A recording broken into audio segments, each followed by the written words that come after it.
Hello everybody, this is the Crew Dude, and today I am in the historically significant town of Salem, Massachusetts. Well known for its rich history and popularity during October. No, seriously, you should have seen the traffic getting in here. This would have been the perfect opportunity for me to review another Sabrina show, but I ain't got time for that. So instead I'll be reviewing Murdered Soul Suspect. This game was released on June 3rd, 2014 for PC, PS3, and Xbox 360, and later for PS4 and Xbox One. It was published by Square Enix and developed by Airtight Games, who strangely went out of business a month after this game was released. I get a little surprised by how much of an original idea people say it is. I don't know, I always get the feeling that the concept of a detective who gets murdered and comes back as a ghost to solve their own murder has been used before in older books and movies. So, maybe it's a case of either not using the idea in decades to make it feel new, or maybe this one game with the idea has just gained the most amount of popularity. Either way, I'm here to tell you whether or not it's worth it. This is Murdered Soul Suspect. The game takes place in present-day Salem, Massachusetts. That won't date this game at all in 20 years. Where we see a detective named Ronan O'Connor getting thrown out of a window by a serial killer that he was supposed to arrest. We get a rushed flashback about Ronan's life where he used to be a criminal while tattooing his entire life story, including his criminal record, on his body. Seriously, who does that? He then gets married to a woman named Julia, and her brother Rex gives Ronan a job working for the police. Yeah, no background check required. His wife later gets murdered after he starts working for the police because, of course she does. Back in the present, Ronan has this weird out-of-body experience followed by an awkward tutorial that we'll never see again. The killer then approaches Ronan's body and shoots him 7 times in the chest while he is helpless to stop it. Ronan turns into a ghost during a rather cool transformation, and then the killer walks right through him. Kinda cool, but I'm willing to bet he did it on purpose, because he walks back across the street in the next shot. Rather than going to heaven with his wife, Ronan has to stay on Earth until he can resolve some kind of unfinished business. Since this is a game about ghosts, they can't wait 15 minutes to have a creepy little girl, so as Ronan catches up with her, she explains what it means to be a ghost. Your strengths in life are stronger in death. They become powers here. Some powers unique, some common. Possession, influencing people, manipulating the more fragile of ghostly objects to appear or disappear. That doesn't make sense. We can't enter the buildings the people of Salem have consecrated, save through an opening. An open door or a window. But once inside, walls and doors hold no power over us. What does that even mean? Was there a priest with way too much time on his hands who flung holy water at every building in town? In gameplay, Ronan can walk through most walls and objects, but he can't walk through the ones that glow blue. But hey, I guess that means less collision physics to program. Yeah, great idea, Baxter. Tamper with the evidence.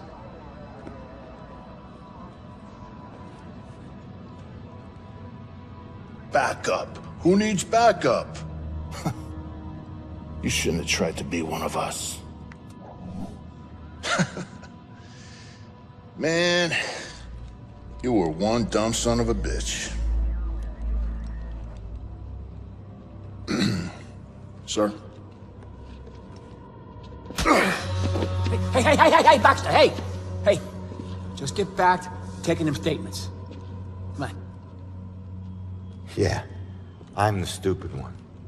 When Ronan returns to the crime scene, you have to find and analyze all of the clues and determine what the most relevant fact is. This is actually 60% of the game, and it's kind of like LA Noire if you remove the driving, shooting, and fun interrogation scenes, and just had the parts where you collect clues. You can also possess and influence other people to get them to see the most relevant fact, but you have this weird 3-badge scoring system at the bottom of the screen, and if you guess a couple wrong answers, you lose 2 of the badges, but you can keep guessing as many times as it takes, so there's really no penalty for wrong answers. Most of the time, there's no challenge or any kind of critical thinking, because the answers are usually very painfully obvious. After Ronan concludes the investigation, he searches the apartment that he fell from to find a lead. From there, he discovers that a teenage girl had witnessed the fight while the killer threw him around the room. Turn around. You're under arrest. Dude, he's got the strength of Hulk Hogan! Or maybe it's something supernatural. Hey, I'm not saying it is, but it's a possibility. This lead takes Ronan to the St. Benedict Church in search of the girl. Believe me, I've checked and there's no such church in Salem. He is free to enter the church despite the fact that it's probably the most consecrated place in town, and has to find a way to the attic. This brings us to an interesting part of gameplay where you can possess a cat for a few short sequences to access small areas and tall buildings. As a cat, you can jump, climb, and meow your way to get to areas that you normally couldn't, but this doesn't explain why you can't have full control over the people that you possess. When Ronan meets the girl, it turns out that she is a medium who can see him, which is odd because she didn't seem to notice him when he first walked in, and the two decide to reluctantly work together. Have you ever seen my killer before tonight? Do you have any idea who he is? You cops are so hard up on clues that you're actually asking people if they know who the killer is. Now I get why you need so much help. Makes sense to me. That's like the first question a cop would ask. The only help that the girl can offer is the writings of her psychic mother, which are at the police station. As they leave, the girl gets taken into custody, as you would expect. Yeah. She's headed to the police station to steal some book. She'll blend in well there. Did you know her mother worked for the police? Fine. Don't tell me. Puss. Don't you mean pussy? I'm usually better at making jokes than finishing them for other people. I wonder how that would benefit me in the afterlife. At the police station, Rex briefs the officers on how to handle the now infamous Bell killer. Not tonight. Tonight was the first time he used a gun. This guy relies on close proximity. So remember, if you approach him, it gives him power. Now why is that noteworthy? If Ronan was on the ground unconscious, I doubt the killer wanted to test his accuracy if Ronan couldn't fight back. Plus, it makes even less sense later on. I'd also like to point out that the police station has a giant friggin' tower in the back. Never have I seen anything like that before. Cops around here really like to make an impression. Once Ronan breaks the girl out of the interrogation room, we get a lazy guiding stealth segment where you have to bewitch a printer to spew out paper by way of a 2005 particle effect so that the cop walks away, giving the girl a chance to get to the staircase. And it's all scripted, because there's no level of challenge whatsoever. I'm also willing to bet that the cops are just distracted by all the video games they're playing. I'm not even being disingenuous. Look, they're actually playing Deus Ex on their computers, and they even have a lot of posters for Just Cause 2 hanging around. Oh yeah, throughout the game there are also these hell pits that mark the places that you're not supposed to go. The hands will try to grab you and give you a short period of time to escape, but they won't harm you if you're in possession of somebody or the cat. The girl looks for her mother's book in Officer Baxter's office, who worked with Ronan but never liked him. Through more searching and guessing, they do find the book, which leads them to a cemetery where another victim of the Bell killer was murdered by way of drowning, and later to an insane asylum in order to find a girl named Iris, whose sister was also a victim. Throughout the game, you have these lazy stealth and combat sections where demons will attack you and try to suck out your ghost's soul. What you have to do is walk up behind them and take them out, but if they see you, your only hope is to run away and hide until they give up so you can sneak up on them again. It's not challenging, but it is very annoying. So the girl, whose name is Joy by the way ironically, decides to help Ronan even though she has little incentive to do so outside of finding her mother. Ronan. My name is Ronan O'Connor. I'm Joy. Seriously? And Ronan is better? Wouldn't your parents think you'd be a medieval gladiator? Just a brief reminder that she's somehow involved, I guess. The two then go to the asylum where you have another tedious stealth segment. But what's the point, since Joy was already allowed access to visit the women's quarters? And why did they have male patients wandering around freely?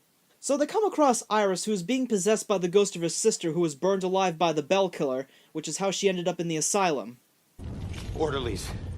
Crap, I'm so dead! Alright, Iris could be the answer to everything. Help her, help her. Come on, she's coming with us. No, you're not taking her. You want the orderlies to shock her? She stays here. You want her to be safe outside? She comes with us. It's up to you. Between staying inside the insane asylum where she'll receive shock therapy and being outside where a notorious murderer wants to kill her, I would take my chances inside. So once they escape, Ronan comes to an amazing revelation. He drowns one girl and burns another. And where have I seen that steak before? Really? We're in Salem of all places and nothing rings a bell? I don't think you have to be a detective to figure that one out. So Ronan's investigation takes him to the local museum, seriously, why? Where he learns that the Bell killer is bringing back the witch trials. Something that anyone with elementary history could have figured out. Also throughout the game, there are these blue objects that appear from the past to serve as aesthetic, and there actually is a moment where a train constantly runs through the museum's restroom. It's creative in terms of style, but annoying in gameplay, because you have to navigate around it while traveling through the most narrow spaces. Joy then breaks through the window even though she could have just bought a ticket like everyone else, and they do more searching, more guessing, and discover that Baxter has been to the museum recently. Well, gee, I wonder who the killer could be. Between him, Rex, and that creepy girl, I guess it could be anybody. After it takes you 5 seconds to figure out this next lead, Ronan and Joy are one step closer to putting an end to this nonsense. And not one step closer to finding my mom. Like I said, the world doesn't need another whiner. You know what? Screw you. You don't understand. Don't understand? My wife was murdered 3 years ago. She got to float up into the white light, and I got stuck here in this place with some bitchy teen. See, now this really pisses me off, because when Ronan admits to such sensitive information about his life, this should be a scene with a lot of character development to bring them closer together, but instead, he just drops it on her to make her feel sorry. Just because he's a ghost doesn't give him the right to be a dick. Or rather a dick, never mind. Ronan then finds that the Bell Killer has crushed Iris to death with a statue back at the church, so much for that. And Joy gets arrested by Rex again while trying to warn her. Ronan then figures out that the old Judgement House in town could be a possible hideout for the killer. How convenient that he remembers things at just the right moment. Ronan then walks through the front door, which just so happens to be open. In fact, most of the doors are just left open, which is good because he would be screwed otherwise. What a very courteous neighborhood. So Ronan finds a room just chock full of murder plans left behind by the killer, and realizes that he intends to kill Joy next. Well, it's a good thing she's in safe hands. You then have to fight more demons, and I just love how you have to sneak up on them while walking through narrow spaces and passing through walls. Plus, the demons can pass through walls as well while sucking out your soul, so you always have to be close to a place to hide. And I don't even know if you have to kill them or not, because at one point there was a scene that wouldn't progress until I killed them, but other times I can just walk past them, so there's no consistency. As you go to the basement, Ronan finds that Baxter has been killed and also appears as a ghost. So what, you have to maintain your injuries and current clothing when you become a ghost? Wow, I better be careful not to wear anything unfashionable when I meet my maker. You sick bastard. Why'd you do it? Why'd you bring back the witch trials and kill all those innocent girls? Yeah, why did you kill all those girls and shoot yourself in the eye? Baxter explains that he never dropped the case and continued to work in secrecy to gather more information, so Ronan asks Baxter to check on Joy's mother, who is still relevant, while he returns to investigate. He learns that the little girl is Abigail Williams, one of the original accusers during the Salem witch trials, and she is now the Bell Killer. Really? The little girl who appeared about 3 times beforehand is suddenly the antagonist? Ladies and gentlemen, Scooby-Doo Logic 101. As you return to the museum, the game commits one of the biggest gaming sins of all. Once you enter the museum, you can never return to the overworld. This means that if you missed any major collectibles, you have to start over with a fresh new game, and there's really no reason why you can't just be left to roam freely after the epilogue. Once you do, we learn that Abigail is in possession of Rex and tries to kill Joy. But she also reveals that both Ronan and Baxter were also used as instruments to carry out the murders. So we have a bland confrontation, Abigail gets dragged to hell, and Ronan finally goes to heaven to be with his wife forever. Well, that was Murdered Soul Suspect, and to be honest, it's forgettable and uninteresting. It's not a bad game, but by no means good either. The overworld is very small, and the levels are connected by loading screens, just like Thief, and the collectibles are very easy to find overall. The game is devoid of any real challenge, and it will take you roughly 5 hours to complete it. So you can easily get every achievement in one playthrough if you follow a guide. However, I do think it's cool that the collectibles actually connect to the backstory, so you can collect little pieces of history that actually relate to the characters, and that's really cool. The design of Salem is kind of cool, but it's obvious that whatever program the developers used was very basic, since there weren't any major moments that looked outright amazing or technically advanced. So like I said, not bad enough to hate, but not good enough to recommend either. This is the M-Crew Dude, signing off, wishing you all a very pleasant day. Now where'd I park my car?